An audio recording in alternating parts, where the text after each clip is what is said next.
Hey, this is Laplegua from Combichrist. You're listening to Metal Blast. Beyond true will we seek the comfort in a broken heart. Now pattern shades an image of true life. Oh. Now tell me a little bit about the European tour. I saw that all the VIP packages have sold out for this European leg, so I guess it's going okay. It's been really good. It's been surprisingly good considering it's summer. We did a lot of headline shows as well as the festival shows, and so it's been surprisingly good. You would kind of think that everybody would go to the festivals and not to the club shows, but we still had really good club shows too. So now we've been out for like 6 weeks now, so it's getting towards the end. We just have 2 more after this, or 1 more after tonight, but 2 more including today, and back home, and then just straight back in the studio. Yeah. In a recent interview, you mentioned that you're working on a side project of sorts. Something, in your words, was like guitar, acoustic guitar bar thing. Oh. What is exactly this project? Because it obviously represents a huge change from what you usually do in Combichrist. That's sort of industrial, heavier style. Well, it's not a big change from what I listen to at home. Like I like a lot of stuff like Tim Barry and Lucero and Johnny Cash and a lot of old kind of acoustic stuff. Bob Dylan, and I mean I've been listening to a lot of this when I grew up, and and a lot of these artists, of the newer artists like Tim Barry and Lucero, they also started out kind of like hardcore bands and stuff like about the same time as I did. So it feels like it's a natural progression in one way, but it's just gonna be a personal album, something that I just want to do for myself, and we'll see how it turns out. It's just cool to sit down. It's just acoustic guitar and me, and not really have to worry about anything electronic or any other band members or anything. You just it's getting very personal. Speaking of side projects, Icon of Coil was supposed to be dead, and yet now it has risen once again. So what made you decide to bring it back, to continue doing it, despite the fact that you thought and you had actually said that it was the end?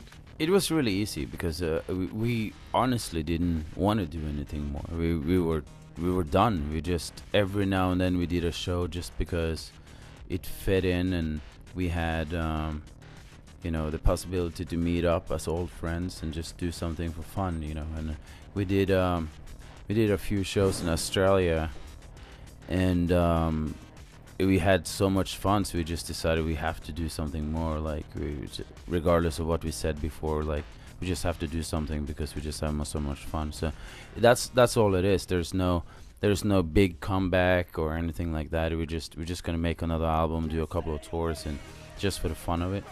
And except from that, there's really no huge plans for it, But it's definitely gonna be fun. You've been also working in the soundtrack for the video game Devil May Cry. How was it different for you to work in this type of thing? How was it different from what you usually do when you write music for Combichrist or your other musical projects? Well, the cool thing about it was that when you're writing your own music, you always have to somehow come up with a concept, and you always have to figure out kind of a background to it, and you have to come up with all these ideas. When I was working with Devil May Cry, I was just, the storyline was there, the action was there, the character was there, so I could follow that and just make music to it, and plus it really gave me the opportunity to go really metal, and just to do a lot of acoustic drums and guitars and stuff, and which is would have been too hard of a changeover for Combichrist in itself to do it that fast. So it gave me the opportunity to really just let loose and do a lot of stuff that I really been wanting to do for a long time because of my own background and everything, So So it was definitely a lot of fun. I mean, I had completely free hands too, which was awesome. So the more extreme I made it harder and faster and heavier and darker it was. They was just digging it, so I just went on. It was awesome. With all of this going on, when do you think you'll be able to actually start working on a new Combichrist album, or are you already working on new Combichrist material, considering all the stuff that you have going on the side? I'm going back in studio in October to record the new Combichrist album, and that will be album's probably gonna be out in April or next year or May, depending on how fast I finish it up. And I don't want to rush it. I don't want to do another album just to make another album. It have to be good. So I don't want to. I think too many people just release an album just to release it so they can tour to support it. But I rather want to make a good album so we can support the album and not the other way around. Perhaps a bit of a silly question, but why did you choose Andy Laplegua as your stage name? It was just silly, It's just everybody would call me Andy because my name is Anders, and it was just. And I dug into some family stuff, like old family stuff, and I just picked out something. I don't know. Right now, it doesn't really matter anymore. It's looking back into what happened at Kinetic Festival with Adversary and his presentation. At first, you gave some credit to the guy, and then in some interviews you spoke of how this sort of thing actually makes you want to be more controversial or even more offensive. Now, personally, I thought that the presentation itself was sort of intellectually offensive, since it sort of derived a political intention of your picture with the Confederate flag, which you were surrounded by, Chinese girls wielding chainsaws. Everybody thought, people dig too much into it. They think everything people do is political. It was just fun. It was just like I do stuff like if it would be like a horror movie or whatever. That's all it is to it. Nobody screams at Rob Zombie when he's doing something like Southern and shooting and raping and whatever, like in his movies. So why should you blame me? It's the same thing. It's just a storyline. And Japanese, actually, she would kill you if she called her Chinese. She's one of my best friend's wife. Now I'm gonna be accused of being Yeah, exactly. No. She. I'm gonna get my own presentation. So Yeah, exactly. No, she's actually one of my best friends. Actually, my tattoo artist and my bass player in Scandinavian Cock. It's his wife. It was it's just fun. No, either way, I think he achieved what he wanted with that presentation, and that was to get his name out there. Nobody knew who he was before that, and congratulations to him. Did it piss you off? No, not at all. I actually asked him if I can use the video for a show, but we weren't allowed to. The problem that I had with it was that, the guy makes this very dramatic presentation, right, with the Martin Luther King quotes and everything very slowly with fade to black effect, etc. Showing, among other things, that only 3 organizations have supposedly used the Confederate flag, namely the Confederacy, the Segregationists, and the KKK. And then shows this picture of you with those Japanese girls and the chainsaws, and yet tries to take something political out of it. Plus, the fact that he called the press before and that he was opening for you shows that it was nothing but a publicity stunt. For sure. And not only that, but it's like people should know what they're talking about before they make a statement. The rebel flag was the state flag of Georgia until 2001. It's not just a Civil War thing. It was a state flag until 11 years ago. It's very recent. So, and it's just first of all, the T-shirt was made by a Mexican company, which is really funny. It's a Mexican brand, and it's actually not even stars in it. It's actually pentagrams. But it doesn't really matter. I got nothing to excuse myself for. I do what I do, and I do it again. I'm still wearing a rebel flag on my belt buckle on stage. Who cares?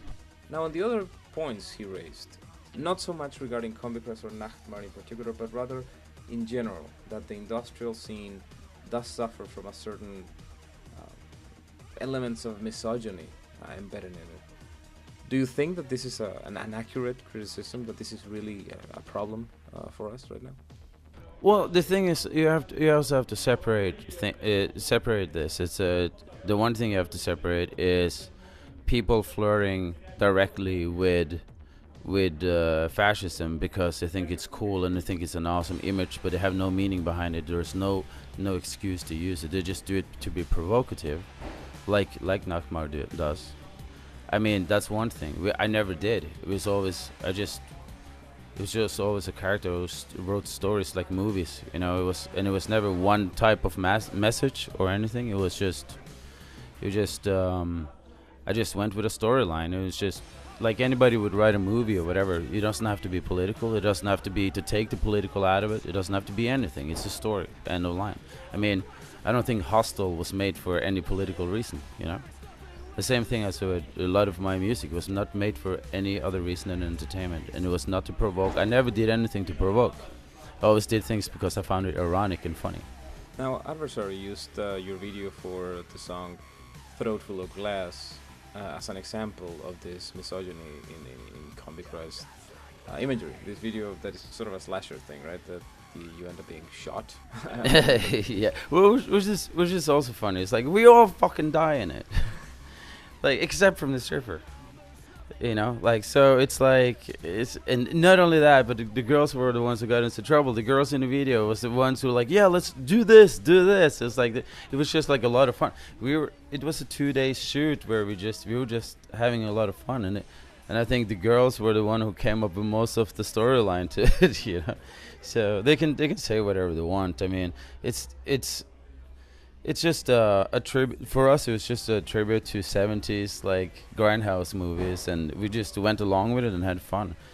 Well, one of the things you've said about it is that nobody calls, you know, Wes Craven, the father of slasher films, misogynistic, because, you know, 90% of the women in his movies end up being slashed to death. So why should they call you misogynist because of that? Well, I mean, like, in all fairness to Adversary too, it's like we had a good talk after the show. And I think in one way he maybe got closer to understanding what we were doing, as I got closer to knowing what he was saying. But it also comes down to this, like, to know what you're talking about. He even misspelled Ku Klux Klan. So, I mean, know what you're talking about before you talk about it.